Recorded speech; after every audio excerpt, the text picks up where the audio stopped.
Less than 90 minutes ago, a federal judge weighed in on the extraordinary tug of war at the Consumer Financial Protection Bureau, where the Democratic director tried to install his own hand-picked successor, and President Trump named his own acting director. Both were again on the job today, sending out dueling instructives to agency staff. Chief Washington correspondent James Rosen is here now with the latest developments out of the federal district court. Good evening, James. Good evening, Brett. District Court Judge Timothy Kelly, placed on the bench by President Trump, ruled against the request for a temporary restraining order that would have blocked the president's acting director from fulfilling his duties. We also learned in court today that Mick Mulvaney, the president's man at CFPB, quote, reprimanded Leandra English, the liberal bureaucrat who claims she is the agency's acting director.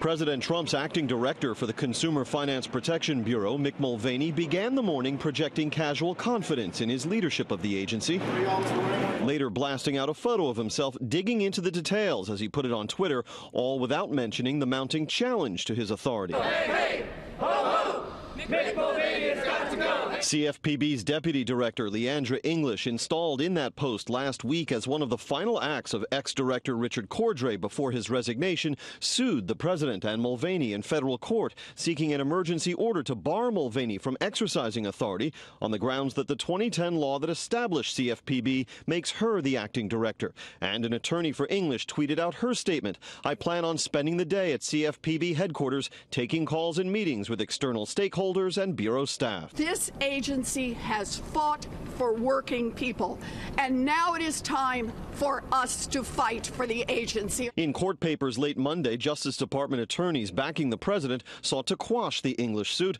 on the grounds that the 1998 Vacancies Reform Act provides the chief executive with the, quote, exclusive means to fill the CFPB post. Plaintiffs' arguments to the contrary rest on a bureaucratic sleight of hand effected on the final day of former CFPB Director Richard Cordray's tenure, the DOJ argued, and they noted the agreement of the agency's general counsel, Mary McLeod. It is acting director Mulvaney who is in residence at the CFPB, is listed as acting director on the CFPB website, and has begun work. Indeed, on November 25, the CFPB's general counsel advised all bureau personnel to act consistently with the understanding that Director Mulvaney is the acting director of the CFPB. In my mind, there's no doubt that Mr. Mulvaney is correctly running the agency, and actually the CFPB's current general counsel agreed. So Ms. English is suing on her own behalf. With English actively emailing subordinate officials, Mulvaney fired off 2 memos to staff, apologizing for the confusion and disruption, but adding, please disregard any emails sent by or instructions you receive from Ms. English